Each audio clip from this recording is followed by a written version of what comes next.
Chad, before we begin here, I just wanted to bring something up to you. Please, Dom, you can tell me anything. Amityville 2, The Possession. Oh, that just dug right into my memory brain right then.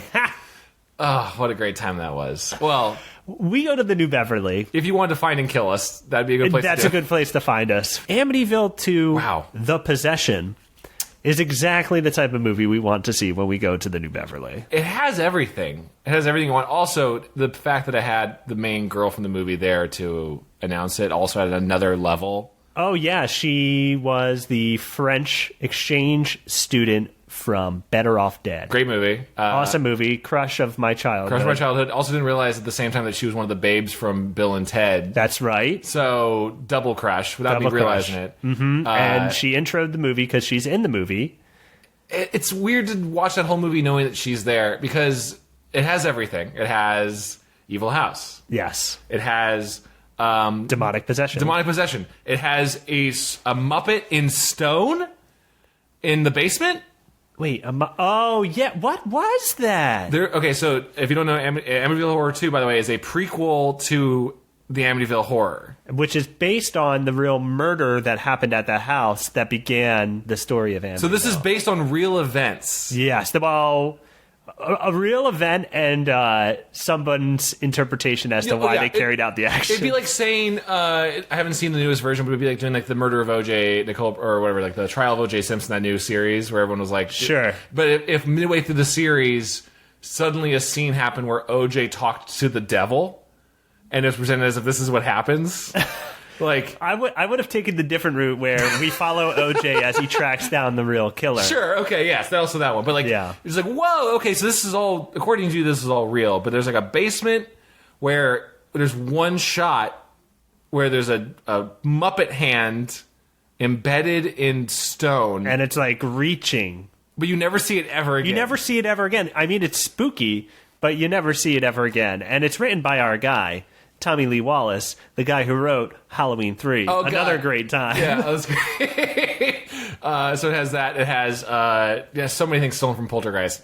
Ancient Indian burial ground also. So also the devil, also Indian ghosts. Yes. Sorry, Native American ghosts. Yes. But yes. Indian burial ground feels like that's the phrase. That's the phrase they use in the film. Let's see. What else does it have? It has an incredible transformation sequence. There's a claymation. Yeah. There's a lot of cool... I mean, as a movie, it's real fun to watch. As a movie script, it's incredibly crazy. My favorite part of the whole thing, I think, is why it's also interesting to watch it with that actress there. She did a great job, I think. There's a moment early on where you and I are like, is it just me or are the brother and sister like really handsy with each other? Like, they were being a little too affectionate for a scene where this was just be like, oh, brother, this new house is the best. Ho-hum. hands on knees. Hands on knees. And I'm like, this is feeling really weird. Maybe these two actors were in love or something. They just couldn't keep it off screen. And then suddenly, incest plot. Hard right into incest plot. I thought I was just picking up on something that was not too subtle. They couldn't keep off. I was like, oh, that's just some weird thing. The director should have totally done another take. Yeah. Not realizing it was supposed to be subtle foreshadowing of that. But I actually thought of it like that Arrested Development joke of like Les Cousins Dangereux. Oh, where it's like supposed to be like, okay, this is what we're just doing. As a French director, whatever. Sometimes brother and sister, they just make out sometimes. Yeah. But then it went into like hard sin, guilt of the incest. Very, very disturbing. In some scenes, she was tortured by it. In other scenes, she was in love with the brother and wanted to get together again. Yeah, that was the part that really stuck with me in a bad way was... we talked about this afterwards, was it felt like half of the movie was kind of a sensationalist, like, yeah, isn't this hot, brother? It felt like the start to a bad 70s like porn flick. And then the next scene would be like, this is the worst thing in the world. This is a crime against God. All of you who have liked this are the devil. The possession kind of takes on the audience. I mean... yeah, a little bit. Yeah, right? It's a head trip, and not in a great way, but not that it's a good film. Right? Or maybe it's an amazing film. I mean, I would watch it again. Wow, it had so much. I had a good time. I think at some point, like... it's a filthy movie. It's a filthy movie. There's a random man who just shows up halfway through. Remember that? There's like the priest. There's the father who keeps like, there's something about that house. Oh, yeah. There's something about that house. And it has one of my favorite... You know what's great about the movie? Sorry, this sounds like a tangent. My favorite part of the movie is that priest father, I forget which religion, he's probably Catholic. Right? Probably Catholic. Probably Catholic, and doing very straight, just out of Exorcist scenes where there's something about this house, I should come back later. And he pulls up to the house later, and they pull the car to a stop, but they clearly didn't drive the car correctly. And it's not a stunt. It's not supposed to happen. It skids 4 feet. So if they'd wanted to be a dramatic skid, they would have had a guy really fishtail it out. Clearly, you can tell the actors were oh, that went farther than we thought, and they just kind of go with it.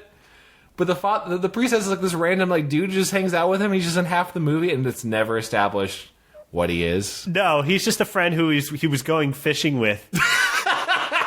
Right. And, he doesn't, I don't think he has a closing note. He's just kind of there to be hey, Doc, aren't we going to go fishing? Hey, Doc, are you going back to that crazy house? Yeah, hey, Doc, maybe we're secret lovers? Don't know. Great film. Man, Amityville too. I called him a doctor, but he is a priest. But I imagine that he calls him Doc. He's a doctor of God. Like the dwarf. Yeah, he's a doctor of God. Dr. God. Dr. God. Do you know there's at least a couple pastors in the Midwest just call me Dr. God. Dr. God. And they pull out oh my God, this is I'm so obsessed with this character already. They pull out their cross, and they hold it up it's a stethoscope and hold it over their heart sounds like you got some sin in you. And then they do a whole thing just take 5 doses of some Hail Marys and you'll be okay. And God, I hate Dr. Just take 3 scriptures in the morning. Oh, Dr. God, you're the best. I hate Dr. God. God, just... I really like Dr. God. I want to see the TV show, Dr. God. So what network is that for? USA. Oh, okay. Yeah. It's for USA. And then it gets suddenly into it seems really touched by an angel, but then suddenly oh, doctor, I'm actually bleeding internally, and there's a demon inside the person. It gets real okay, quick. yeah, definitely TNT then. Yeah. I was going to go the Hallmark Channel if we're going Touched by an Angel, but... No, it's a stealth plot. It comes on right after Charmed. Oh, okay. Yeah. Well, Chad, ladies and gentlemen, welcome to Tales from the Tavern, episode 30. Oh my God, really? I didn't realize it was a big 3-0. 3-0, baby. Looky. We have tales today for you that are frogs and forbidden tomes. Tales of frogs and forbidden tomes. I'm sorry. Was it frogs or frogmen? I would say a frog man is a correct interpretation of a frog. Okay, good. Then we might be okay. These are just writing prompts. Frogs, a little flint to the tinder. You know what I'm saying? Frogs was suggested by Wade Norcross, and Forbidden Tomes was suggested by Richard Williams. If you would like to vote on prompts, or suggest your own, or just tell us how you're doing, you can go ahead and do so by becoming a patron of the show at patreon.com/TFTTpod. I don't know. I'm all warmed up on Amityville talk. I feel like I can get right into it, but maybe a little frog discussion. Chad, frog discussion. Frog, top of your mind. Go ahead. Frog. Word association. My first thought is there's a new animated series about frog warriors on Netflix, and I don't understand it, but it's frogmen. Oh, what's that? It's Calabari, the Frog Warriors. What's the animation style? Is it US? 2D. It looks like it's a Western studio. It looks like Korra or Airbenders doing. Oh, okay. A Japanese style, but a Western studio. All I know about it is that there's a lot of comments on Troll Hunters. It's this is okay, but I like Calabari, Army of Frogs, much better. And so now I just hate these frogmen. I hate these goddamn frogmen. You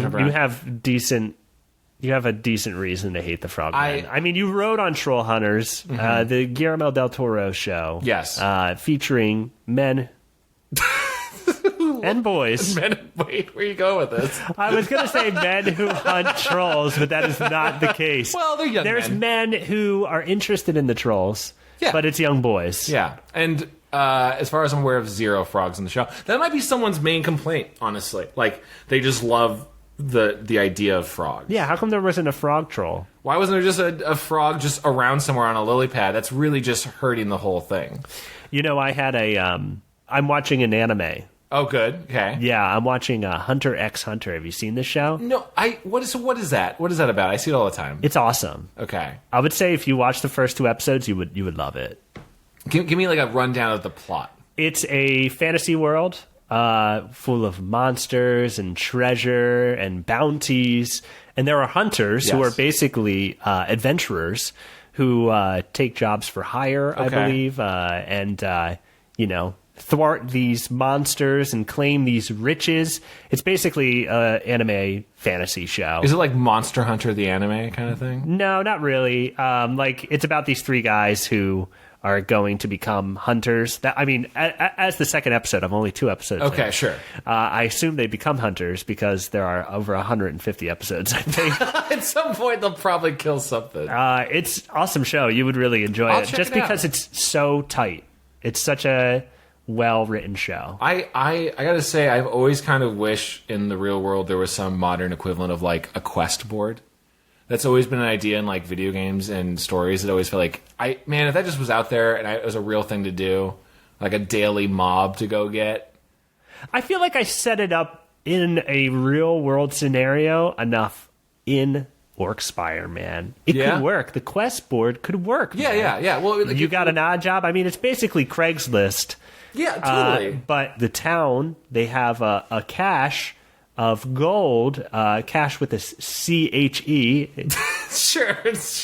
And there's a fund, and that is to give to the people who do the deeds, Yeah, who yeah. do the quests. Oh, I think dude. it could work out, man. I'm not a politician, No. but I have enough faith in this idea. So here's the question, though.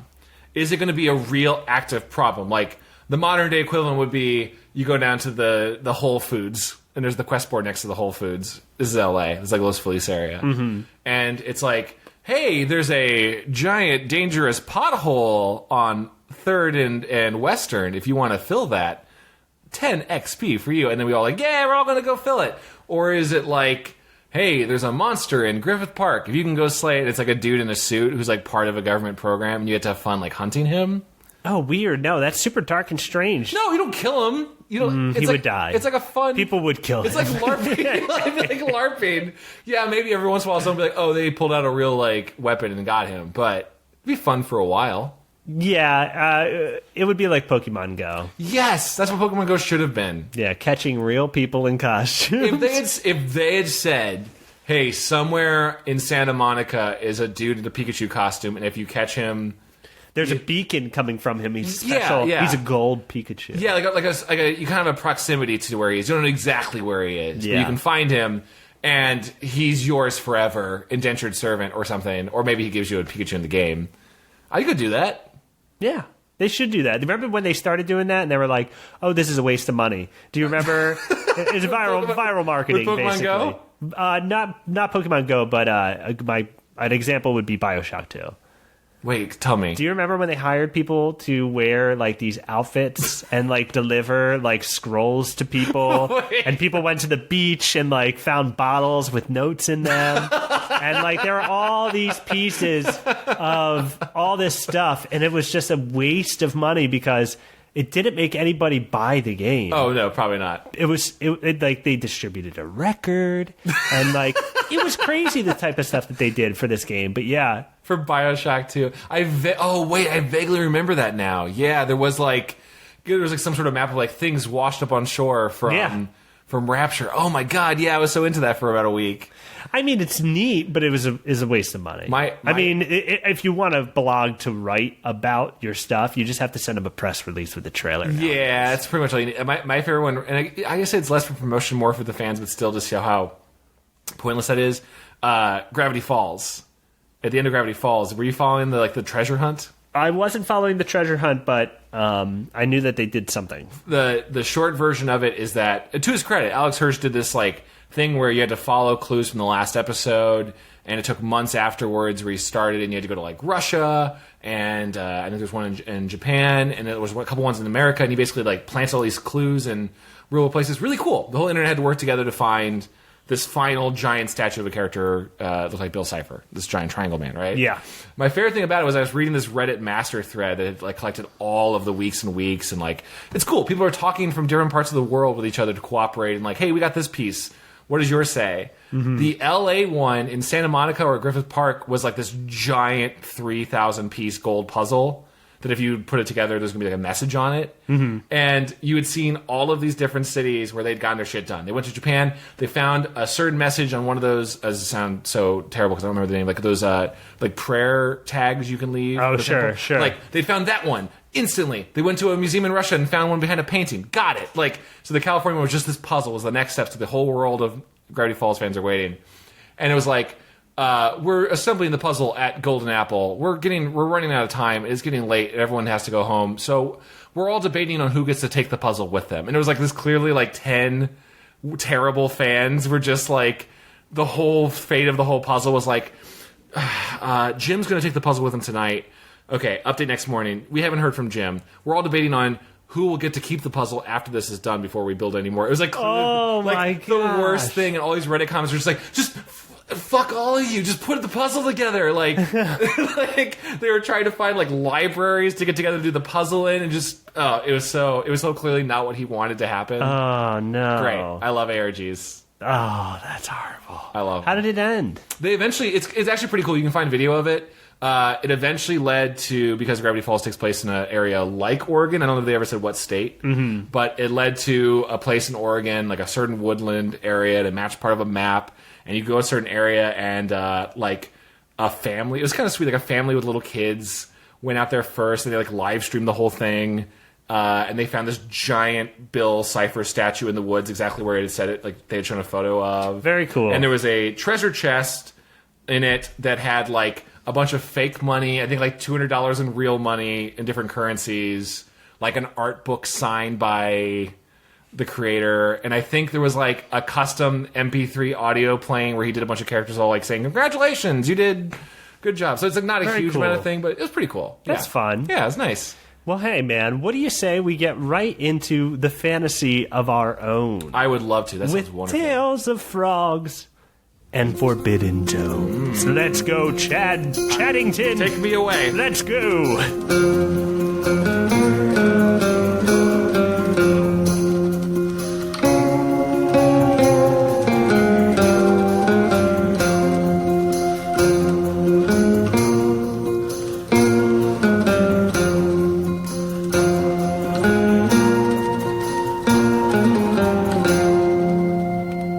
Dom, are you ready for my story of frogs and tomes? Oh, yes, I am ready. But, Chad, I must alert you. I think I hear a beast in the next room trying to... My dog rat. Yeah, some kind of beast trying to get some trashy treasure from a chest. I'll put up a level 1 spell of Child Gate that I bought at Target to keep him out. That is a level 1 spell. Thank you. You want to know? That's a scroll you're just activating. Okay. You don't know the spell, you have the scroll. By the way, you ever go to the child section of Target? I've walked past it and maybe through it to cut through an area, yes. Maybe it's just me. Maybe because I just want to go to stores and I only ever go to like electronics or food. But man, I've realized as soon as I had to go to one for the first time in my life, there's a whole section of the stores I never realized. Yeah. It's like a part of Narnia that doesn't reveal itself to you until you need it. I just not realized that for years I've been walking by like, oh, there's strollers here. Mm-hmm. I had no idea. Yep. Yeah, the store's laid out that way so that you don't pay attention to that. And you go straight for the creamy nugget of creamy nugget. Creamy nugget of Well, it's a chocolate nugget of cream-filled amiibo figurines.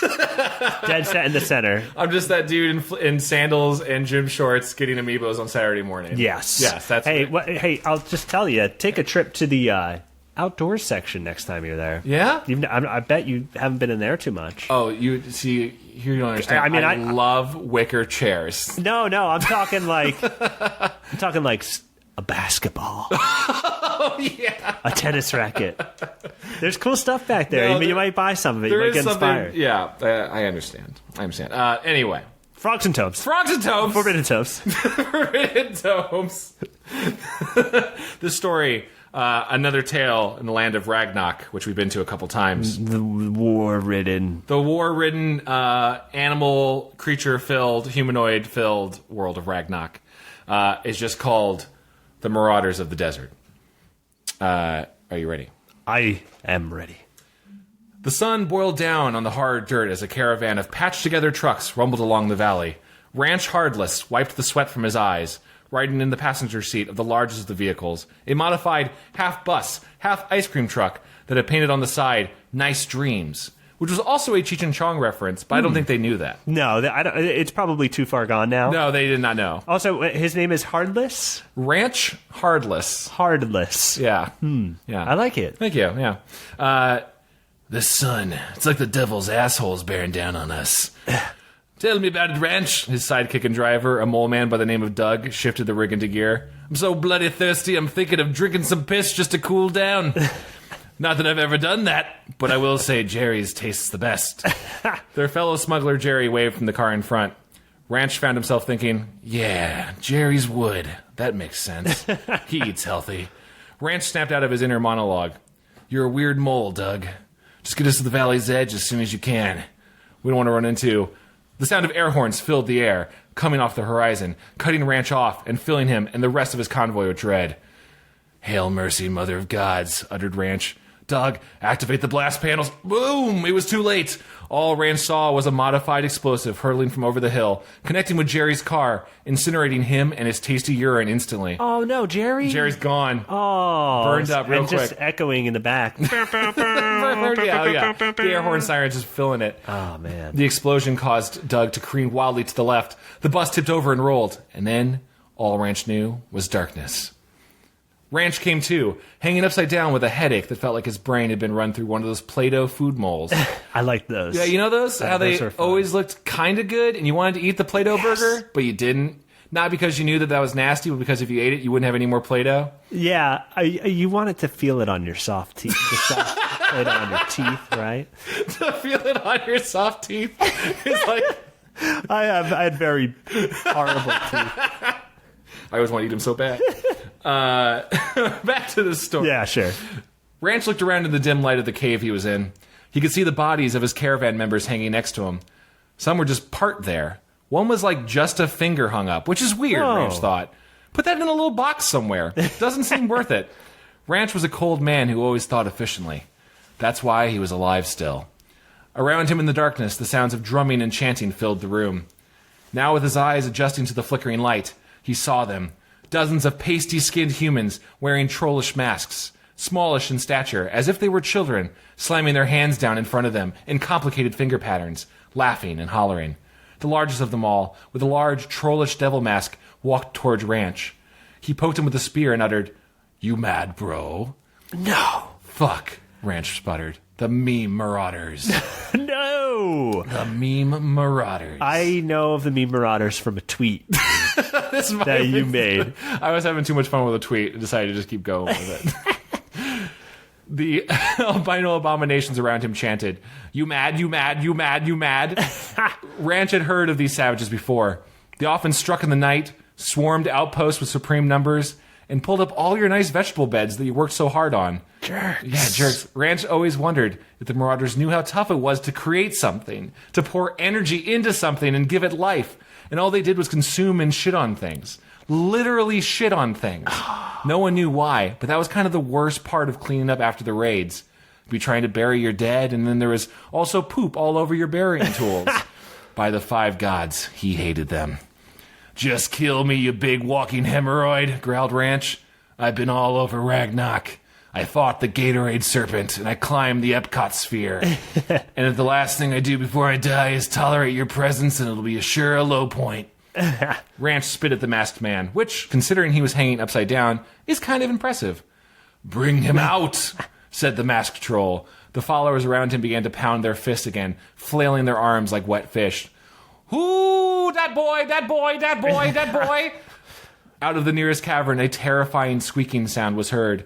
Ranch had seen a lot of weird things in Ragnarok, but not this. A tiny marauder wearing a frog mask wheeled out on a one-wheeled bike, its wheels squeaking. He was dressed like a frogman, but was not actually a frogman, which exists in Ragnarok. Check previous TFTT episodes, says Chad, the editor. That was my favorite thing of comic books. They used to go like, "Go to Incredible Spider-Man number 2." Oh, yeah. Yeah. I like that. I love those. They don't do this anymore. No, sadly. Also, that's racist. Yeah, right? Isn't He it? put on frog face. Yeah, well, here's the thing, too. It's not even like a dead frogman's face. They made one. Yeah. This Right? is super... Is It's really... These guys are the worst, right? This just also made it weirder. The Marauders all laughed with delight, more like animals than the frog jester before him. As the frogman pretender wheeled around Ranch, he wished he was already dead. "Just kill me already," screamed Ranch. The masked troll man stopped, confused. "Are you not entertained, bro? You mad, bro?" "Yes, I am." The masked troll reached out to the frogman, pulled him off his bicycle, and then proceeded to rip out the spikes of the wheel and feed it to him. The crowd gasped and then laughed at the new misery. Oh. They all went in unison. "Wrecked! So wrecked!" Oh. They're the worst. The leader bent down to Ranch's eye level, breath like warm milk. "Just a joke, man. You triggered, but you help us. Then we let you live." He clapped his hands, and a smaller marauder, with an ill-fitting mask, pushed a large tome out onto a cart.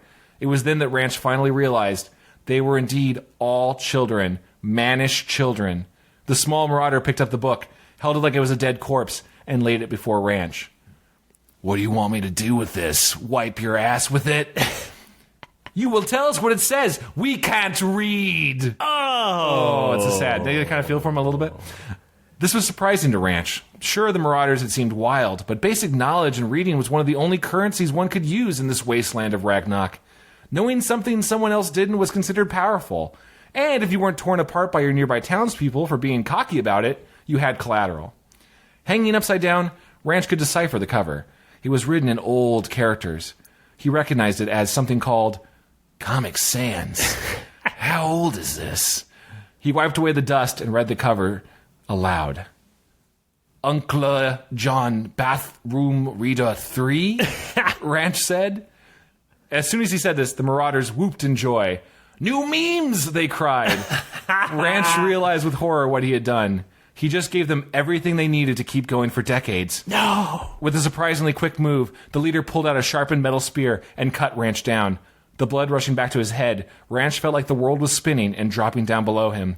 He knew the Marauders wouldn't honor their word. They did anything that made them laugh. He started looking for a way out, or at least the best way to take as many of them with him. And then the ground fell out from below him. Ranch landed 10 feet down. He coughed the dirt out of his lungs and saw Doug! Bloody, but alive. "Hurry, you pink-skinned puss!" I already forgot what his voice was. He already began digging a new tunnel farther away. Ranch could hear the sounds up above and locked eyes with the Marauder leader looking down. That's when Ranch realized the bathroom reader had fallen in with Ranch. "Get him!" the Marauder yelled. Thankfully, the Marauders were not very athletic and had trouble climbing down into the hole. Ranch knew he had to bail. He dived after Doug, who kicked away a support wall, filling dirt between them. "You owe me, Ranch! After this, I'm going back to New Cleveland to find a cute mouse girl, or at least to find some better use than being a driver. You know I'm a mole man. I'm mostly blind, right?" It took a few hours of digging, but eventually Doug and Ranch found themselves emerging miles from the Marauder Cavern with the dark moon of Ragnarok hanging over them. They eventually found their way back with nothing but the holy tome to their name. To their surprise, the town mystics there revealed the tome was of utmost cultural importance, and they were rewarded for their recovery. Bathroom Reader John became a new popular religion among Ragnakians. Third, right behind the followers of Dolph Lundgren and Presbyterians. The end. Very nice, Chad. Thank very, you. very nice. I just had to say, the Book of John. Oh, yeah. Not many people know that. Not people know that. That's what it's based on. It's based off The bathroom There's reader. a lot of parables in the Bathroom Reader. A lot of people don't know about. You should take a look at it again. There's some really good stuff in there. It's some fun time. Yeah. It's memes. Chad, he spoke a lot of truths, man. Yeah. What are we going to do about these guys? These frog-faced or frog-masked boys. Here's the thing, writing this story. I think I associated with the plight of Ranch. I didn't know how to stop them. Their numbers are so many that I think you have to just either outrun them or maybe just firebomb. Maybe firebomb. I think memes are like shorthand for, we're all on the same page, right? We're all, in a weird way, they like connect people. Sure. But there's also the danger of using that for shorthand so much there's never any like anything beyond interest into that at all. No. You just say variations on, the new Kermit drinking tea. Yeah. It's a fascinating world. Listen, if you love some memes, that's okay. It's okay.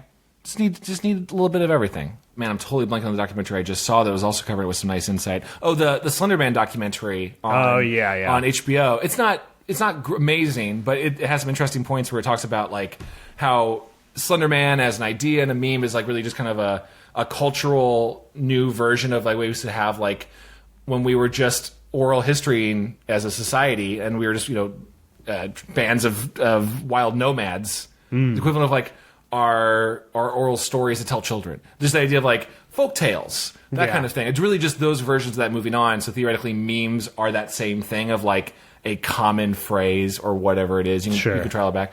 I was really into YTMND. Oh, me too. Yeah. YTMND was interesting. I wonder if I'd even recognize it if it's still up. But YTMND, was You the Man Now Dog, like early soundbite clips where like memes would exist for like 24 hours. They were like fruit flies. Yeah. You would be some certain phrase would be really popular, and then it would be on the top of the message board, and by the next day someone had taken that and evolved it into a new thing. Like, oh, this really funny audio clip, what if it's coming from the speakers of this shot in Harry Potter?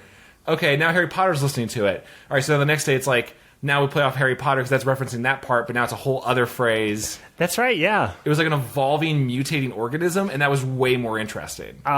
Crippled Spider-Man went on some adventures. I believe you remember that character. I do. Brian Peppers, of course. Yeah, right. Like, so if you just went into the middle, you're like, I have no idea what this is. This is alien. But that was way more fascinating and like, if you have like I think like a short attention span too, it was way more fun. I used to have a lot of fun on that website. It was very funny to me. Yeah, that's probably the earliest meme I can remember. It's like Brian Peppers. Yeah. Just a scary face. Just a sad little story. I'd be curious, anyone listening to this episode, if you don't know what we're even talking about, I would love to know. I'd love to see how dated that is. Yeah, see if you can go ahead and trace the YTMND timeline and see if you can still get it and enjoy it. That'd be great. But yeah, that's my story of memes and frogs and tomes. Very nice, Chad. Thanks, very man. nice. Thank you. It's fun to write. I want to hear yours now. Oh, well, why don't we get right to that? Okay.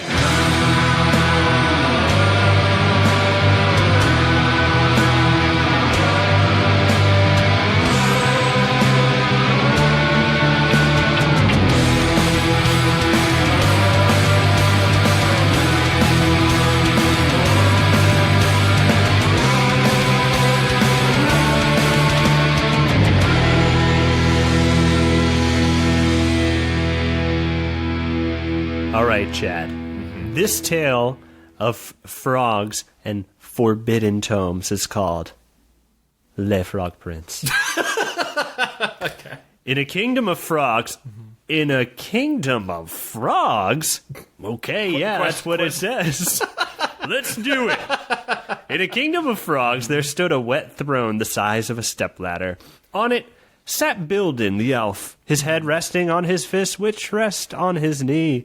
The royal family and their many servants hopped aimlessly around him. The young elf sighed. He was just minding his own business at the library museum earlier that day, where rare books, tomes, and scrolls from all over the world are locked up inside cases, and you can look at the books, but that's it. Touching the books is forbidden. Reading the books is super forbidden. Kissing the drawings of naked ladies inside the books in the naked ladies section is so damn forbidden that 3 men have been put to death for violating them. I understand that, though. Yeah, the naked ladies section. You know, I hope that's one that comes true. I just call that the magazine section at Kroger. It's a fantasy. At Kroger. It's a fantasy now. It's Ralph's out here, Chad. Yeah, sorry, topical. Bildin stared at a green book on display at the library museum. Bold and in gold on the cover was its title, Le Frog Prince. Le was a relatively new word. It also meant the, and people were excited because you write and say the so often that it makes talking and writing boring, which is why no one reads anymore. Le young elf knew les rules, but came to break them. That's the way it was with aspiring rogues, always breaking the rules just to see how much one could get away with, then basing a career on averting those obstacles. That's the first rule of roguing. Well, Bildin sure did get away with this one. When he opened the book, it shined a bright green light as he was magically sucked inside, leaving no trace of himself behind. Wow. Now he was stuck. stuck in Le Frog Prince inside the Frog Kingdom where all the doors were way too small to get through. And he had to take a bad piss, but felt bad peeing on the freaking Frog Kingdom because they were totally just going to jump in it and splash it around and get it on his pant legs. He's very forward thinking for this. I mean, I like him.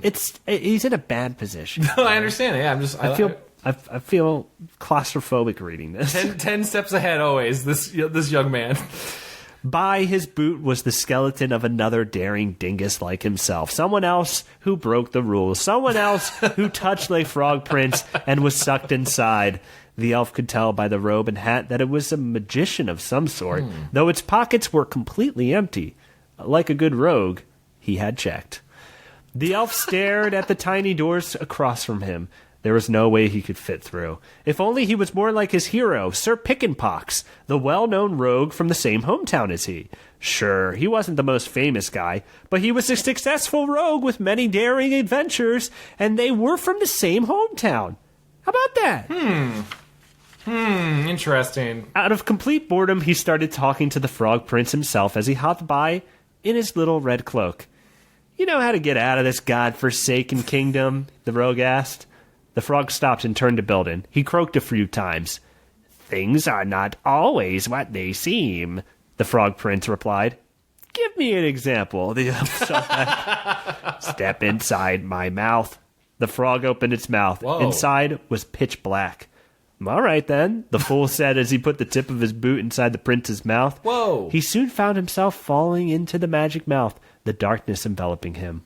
Well, just from helping me picture this, because I love this image. Is he a normal frog-sized person compared to him? He's just a little frog. Yeah. Hopping around, frog size. Yeah. He opens his mouth, he puts his foot inside, and he gets sucked in. His whole body just goes body. right Whoop, in. magic. Okay, that's some trippy stuff. Okay, cool. Yeah, it's just happened that way. Cool.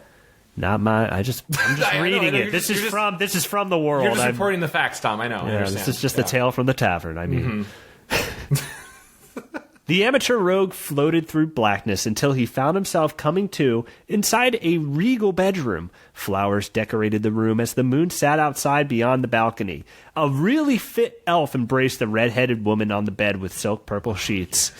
Let's make love, the elf said. But you're a soldier, and I'm a peasant, and this is the royal family's romance chambers, but they're away on vacation. Ma'am, I must make love to you here. They grabbed each other and kissed a lot, Bildin muttered. By stepping into my mouth, we transported to another book within your realm. Wait, wow, what? The frog informed the rogue. Okay. This one is called Adventure Sex. Oh. So, is that what the Frog Prince is about? You're a magic prince with a portal mouth? No. The frog croaked. Oh, yeah, we're just two normal-ass fucks, the red-headed woman interrupted as they were making out hotly. Wait, do they not see them? Yeah, they're just their story is happening. Yeah. They're just a little outside that story, so they can see it and they can have a. It's like It's a Wonderful Life. Yeah. How they have that rule all the time. Yeah, they could probably get attention drawn to them if they made enough noise. But the story is happening as it was written in the book. You know? Sure. Whenever you wish to travel to a new book, step inside my mouth. The frog added. The couple were making out so hard it gave the guy a boner. You could see it. The room grew warm with the heat of fuck. Yeah, they're just making out back there. So, okay, let's get going. Adventure sex. It's not one he was willing to be in. Maybe read one day. But Yeah. Alone. Step inside my mouth, the frog said again. Bildin put his foot inside the frog's magic mouth and fell back again into blackness. The rogue thought about what a neat adventure he had came into when he found himself suddenly sitting on the ground of a cave lit with torches. Across from himself and the frog prince stood a huge cyclops wielding a club in one hand and a book in the other. A voice boomed across the cave. Canyon Cyclops. Similar to the mountain Cyclops, this monster proves quite the formidable foe. The canyon breed carries around a small book to lure roaming wizards into fighting them. in their hopes that the book may be magical. Shame for the wizards who have perilled for the book, for it is filled with only drawings of the Cyclops' own wiener. The Canyon Cyclope are obsessed with their low-hanging, long-sagging members. The tan Cyclops roared and swung its club onto the ground, sending a quake across the cave. Something in his crotch-cloth bounced. "Where the hell are we?" asked the elf as he tried to remain calm. "Monster Omnibus, Volume 2, The Dirty Boys." Sorry, that's the subtitle? Yeah, this is Volume 2. The Dirty Boys. The Dirty Boys, the frog announced. The ground shook as the Cyclops stepped toward the two. "Okay, a good rogue always knows when to run. Let's go," the elf said as he lifted his foot. "Step inside my mouth," the frog spoke again. Darkness again until the rogue came to in a beige room with an incredibly detailed drawing of a sagging Cyclops dick on the wall. Oh no! Oh no! I knew it! Okay, yeah, we're in the Cyclops dick drawing book. Okay. Cool, neat. The elf looked at the drawing again. It was baggy, all right. There may as well been a Raiders logos printed all over this foreskin because it looked like a loose Zumba on a dad's leg. That is such a deep cut. It's the way it I'll looks. never look at ball sacks the same way again. Well, it's just extra foreskin. No, I understand it. Yeah. Yeah, but I'm sure there's some sack It's a skin problem we drawn all in deal there. with. Yeah. Not personally me, but a lot of us. Some people. Some people. Let's keep going, the elf said. "Step into my mouth." Again, the rogue fell into blackness. Soon a candlelit room came into view, with a low fire going in the fireplace. Someone sat facing the fire in a comfortable chair. Someone sat facing the fire in a comfortable chair. The person scrawled in a book as they said their thoughts aloud. The other children at school would call me chicken pox and laugh. I vowed to get revenge on anyone who called me chicken pox, which led to my first murder when I was just 13. I then ran away from home and began my life as a vagabond. "Oh shit, this is fucked up," Bildin said to himself. The elf saw that the walls were completely bare, with a lone bloody dagger resting on the mantel of the fireplace. The person in the chair moved to cough. The elf recognized the silhouette against the fire from the one he'd seen in town hall as a boy. "Sir Pickenpox," the elf whispered. "As my fame grew, so did my horrible murders," the old rogue went on. "People would say, 'Whoa, check it out, it's chickenpox,' and I would have to kill them. It quickly became a horrible existence of pain and suffering. This one is called The Stabbing Life, Sir Pickenpox Story," said the elf. Said the frog from behind the elf. "Whoa, he wrote a book?" Bildin turned to the frog prince, whose face suddenly resembled that of a small boy. What? And a frog. A frog boy. Bildin had a hold in his scarepee. It was frightening. Sorry, say that phrase again? Bildin had a hold in his scarepee. Oh, sure, okay. Yeah, you know when you get scared, P wants to leave. When you're doing, like, urethra muscle exercises. Yeah. Yeah. When you see something spooky, like a spooky face, and P's like, "Where we come?" And you go, we're getting past that stop. Yeah. We're going on to the next one. Throw him on the tracks, let him ride out on the other tracks where Colorful P doesn't metaphor. come out of my wiener. What is happening? I don't know. I made that up. That was not No, really. I understand it's a made-up phrase. I mean, it's real. The seas of the road continue. "I became such an outlaw that I would have to kill in order to feed myself. I would walk around market shouting my name until a grocer would call me chicken pox, and I would have to kill him and take what I needed. Every meal was bloody." The frog boy prince stepped toward the young elf. His extremities began to bear some fingers and toes. "Each time you step into my mouth, I retain a little piece of you and become a little more like a little boy." no. The frog boy spoke out of its dripping human mouth. Its black frog eyes instinctively searched about the room. "I swallowed a wand," he added. Is that his backstory, or is that a random fact? I'll let you figure that out. I'm going to leave that up to you. Okay. "I have slept with a dagger resting on my bare privates," the old man continued. "Step into my mouth," the frog boy cracked as it stepped forward, Bildin backed against the wall. "I then began to wear rags that said, Don't call me chickenpox, the old man continued, just to bait anyone into my web of hatred. Just me and my dagger pulling the thread through each new victim. With that, it clicked in Buildin. His hand shot to a throwing dagger in his belt. It launched across the room and into the frog boy. Yeah. The frog boy exhaled. Both of Buildin's hands shot to his belt again and again as he lit the thing up with throwing daggers. Thick green blood oozed from its wounds. My royal blood, the frog boy croaked as it reached to grab the blood. The old rogue stood and looked at this murder. Whoa, this shit's fucked up. Soon the frog boy lay dead in a puddle of green jelly. The room began to collapse around Buildin as the old man shook his hand. Good job, Elf! You may grow up to be a fine rogue like me! Pick-and-Pox laughed as he warped into darkness. The amateur rogue launched out of the green book and back onto the library museum floor. Oh my God. Le Frog Prince quickly burned into a pile of black ash. Whoa, guy, we said no touching the books, shouted a curator. The elf stood. He was caught. He had to think quickly. I don't see no sign telling me that this book is magic, and if I touch it, I get sucked inside, shouted the elf, pointing at an accusing figure at the curator. I almost landed on my damn tailbone when I came out of that damn book. I could have seriously injured myself. This is on you guys. You're accountable. The curator counseled with the museum manager for a moment before deciding to turn an eye to today's adventure. Mm-hmm. For the final rogue lesson for Buildin on this day was, suing people is a great way to get out of trouble and make money. Very roguelike. The end. That is a good callback. Thanks. Hey, thank you. Hey, thanks. Good. That was genuinely spooky.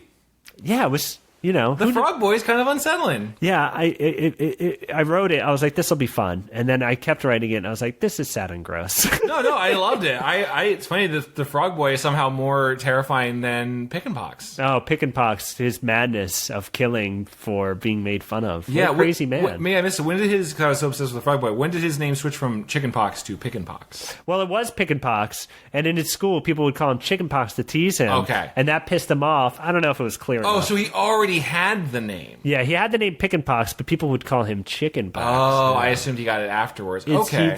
It just drove him mad. It was a bit of a trigger. It was almost like he was like bringing everything back together. Yeah. That was a great story, Dom. Thanks. Hey, thanks, buddy. Let me ask you one quick question, just hypothetical. Sure. I want to get into I don't even want to get into if just Le Frog Prince was the only magical curse book that would happen to. But let's just happen to say, since those were other books in the library, could Buildin, his name was? Yes. Great name. Could Buildin have written a book, put it on the wall, and then theoretically gone into his mouth enough to be in that book that he wrote? Yeah, I would say that's a possibility. That may have come to be if He kept going. his portal to these books did not try to become him. Well, I'm just saying, also, again, terrifying. You could have theoretically gamed the system by, writing a real rad book. Yeah, Adventure Sex 2. Adventure Sex 2, frogs are the sexiest things in the world. Frog boys in whatever state they are. And then put all these rules in, write it down, put it on the shelf, and then just keep going through that mouth until enough time has passed. I mean, there's a lot of spooky books out there. Yeah. So you're taking a big old gamble, but yeah. Yeah. You know what The answer is yes. The story was what I thought that movie The Page Master was going to be, but better.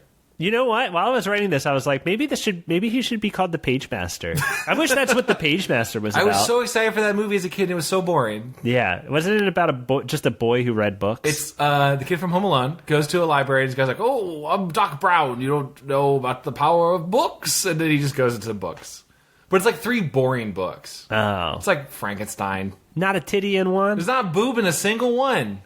Forget it. Forget about it. I don't need to read Frankenstein. Take me somewhere more fantastical. I'm a kid. Take me to Frankenstein's tit. Yeah, build it. Anyway, great story. Just sew it right on. Great story. I would give Frankenstein a titty. I would. Why not? How dare Frankenstein, not Frankenstein's monster, Frankenstein, make the choice for Frankenstein's monster to not have a boob or not? Yeah, I mean, who knows what sex he would be? Yeah, wake his brain up and go, yo, what you want? What do you want? What do you want? Maybe that's why he's so angry. Second chance, what do you want? It's like, what do you want? Maybe 3 arms. We can go nuts. I mean, if you're crazy enough to sew a man together, you're crazy enough to add a couple dicks and ball sacks. Why not? A couple extra. Make him the perfect man. A couple extra. Or perfect woman. A couple extra. How many real balls do you think were on the Frankenstein? Because it had more than 2. I think there was a cluster of balls. I think there was 6 balls. 6 balls, 5. I'm going 5. You think 5? 5. Just because it sounds weird. I guess 6 is too even. I was thinking he would think like the symmetry would be somehow make him less of a monster. You know what I mean? Like any asymmetrical stuff he'd probably be trying to avoid. But I understand that. Maybe 5. That would explain Frankenstein's deep voice. Yeah, right?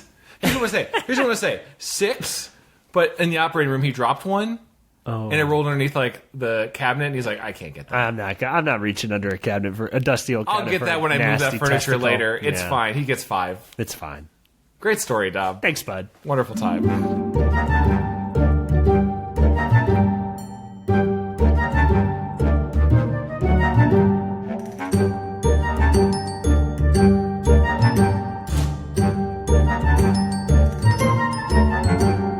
Chad, before we go to Chick-fil-A. Yes. Because that's where we're going Our non-sponsored sponsor for this episode. Not sponsored, but sponsored in my heart. Yeah, in our bellies.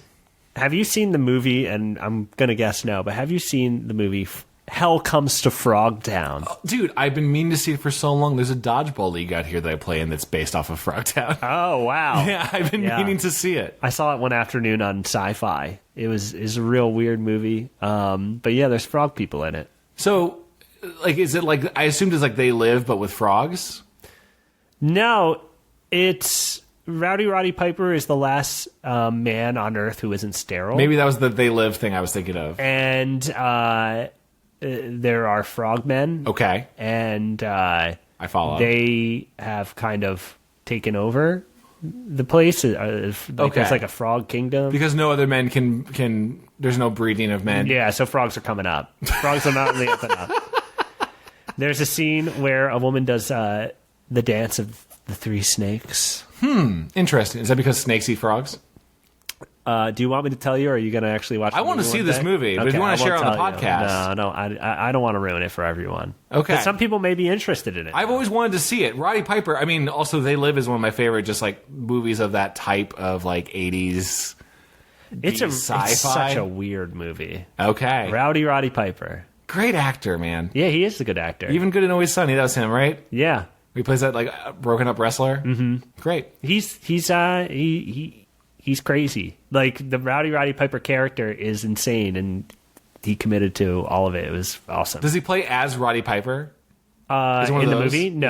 Yeah. Okay. No, not like Ocean's 12, which you just described to me. Real quick, Ocean's 12. Julia Roberts plays herself. I'm watching it right now. It's crazy and stupid. She plays a character named... She plays a character named Tess. She's in Ocean's 11 and 13, I believe.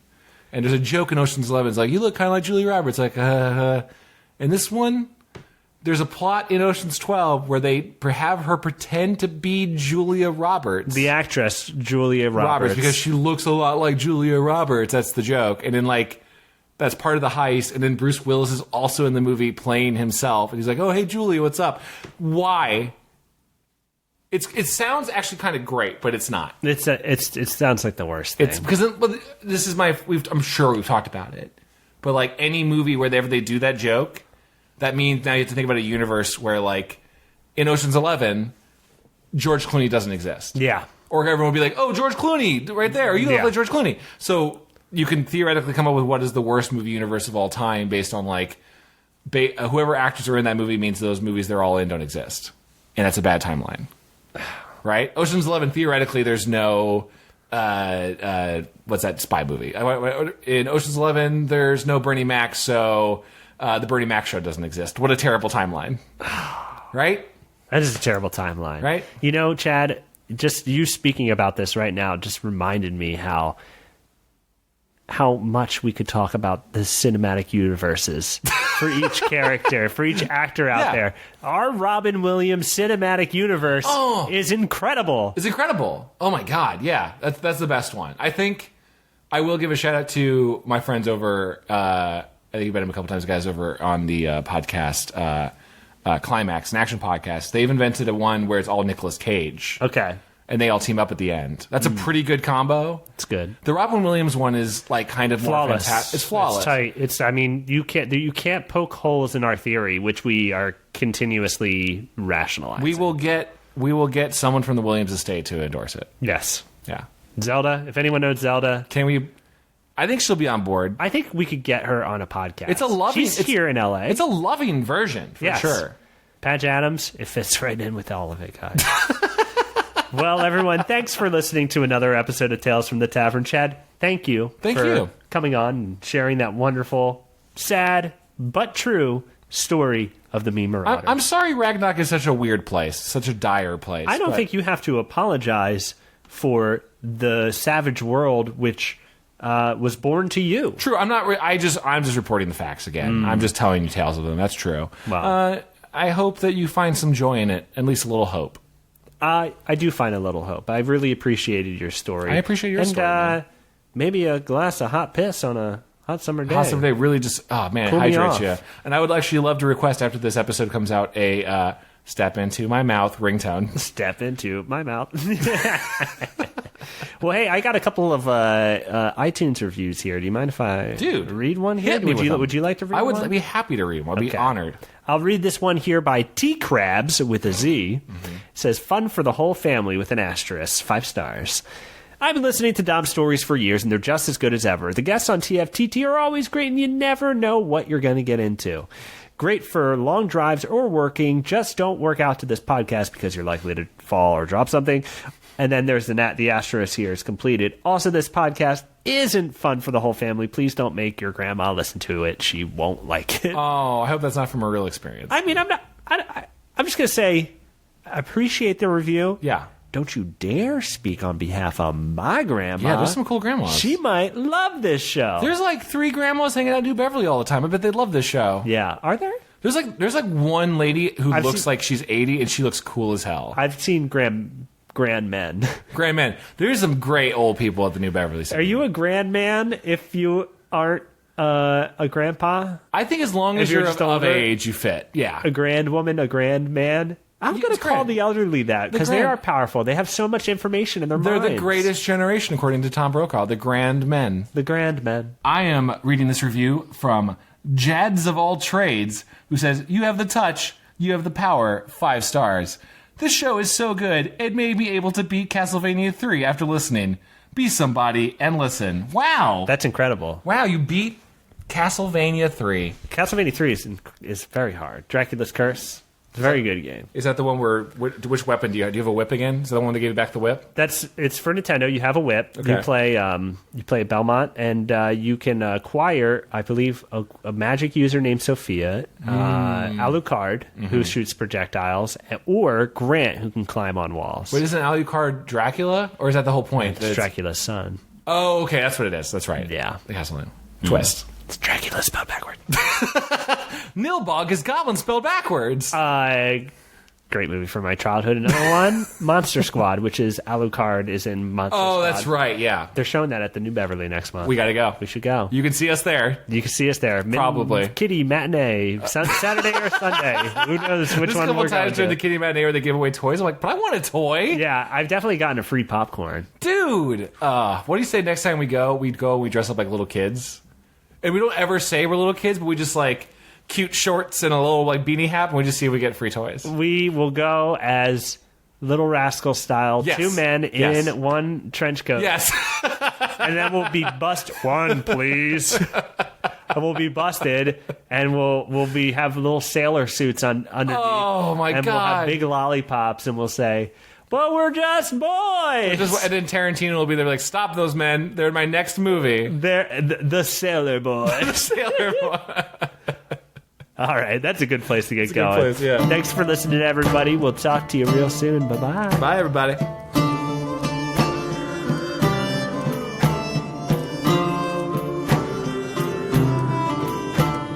Theme music was provided by Ian Bennett. You can check out more of his work at ianbennettmusic.com. interstitial, and end themes were created by Toursland. You can listen to more of his work at soundcloud.com/Toursland. Podcast artwork was provided by Ryan Jampol. And I'd like to thank the following Patreon supporters for their continued support of their show. And by the way, folks, if you hear your name mispronounced, you shoot me an email at tfttpod@gmail.com and you tell me how to pronounce that, because, guys, I do that a lot. But anyway, I'm going to go ahead and say thank you. Thank you to Joachim Sandberg, Asim Zaman, Robert Codd, The Jive Turkey. Thank you, Robert Moon, Clay Castle, Seb Batista, J.D. Duncan. Thank you, Kaylee Rogerson, Logan Troiano, Nicholas Cole, Jesse Can't Buy Me Love Stage. Thank you, Chase Neiman, Dak Prinky, Justin Smith, Nick Hayes, Liam Rogerson. Thank you, I'm a Kevin, Alan M.K. Jenkins. Alan at Mortal Kombat Jenkins. I think I said that last time. I'm going to say it again. Fred Atkins, Bryce Poulin, Evan Bauer. Thank you, Richard Williams, Nicholas Hall, Matt Cross, Zankeef, Jesse Battolino, thank you, Thomas Hardacker, Timothy Johnson, Joey Ganavichev, Paul Walker, Evan Stone, Macho Muffin, Randy Savage, thank you, Michael Vasatka, Axel Rock. Goodness gracious, I know I've said that one before, but it just hit me how awesome it is. Ethan Obama, William Fortin, John Luke, JT Radzai, Jeff Warbrick, which is a great one too. That's just a wonderful one. I'm sorry, these are all wonderful. Just some are just really wonderful. Do you get it? Thank you, Joe Scott, Cody Kloniger, David Sandoval, Tim Jennings, Brock Mizukow, Jonas Blatterman, Hannah Diaz, Benjamin. Thank you, Brian Wood, Jacob Livingston, Morgan T. Mercer, Cameron Murphy. Thank you, David Lee, Heath Robinson, Gordon Dale, Derek Dalton, Aubrey Sitterson of the Scald podcast and the Straight Shoot podcast. He's going to be on real soon, folks. Andre Villanueva. Thank you, Mike Cargiglio, Big Stank McBlue Jeans, David Gray, Wade Norcross. Thank you, Russell Kasberg, Taylor Dirks, Johnny Sousa, Ryan Kolka. Thank you, Jonathan Carville, Daniel Medavere. Thank you, Jordan Cope, Kirby Taylor, Joseph Dukes, David Hugh Tailing. Thank you, Luke Noodles, Dustin Dizzlerod, Pat.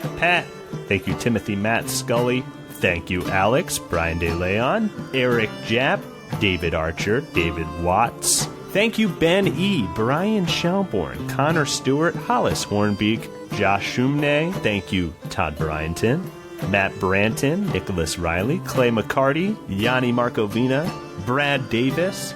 Thank you, Peter Eng, James Archibald, Jason. Thank you, Teresa Steele, Calwoods Butterman. And thank you, Dylan McCann. If you would like to become a patron of the show, you can do so at patreon.com/TFTTpod. Have a nice week, folks. Bye-bye.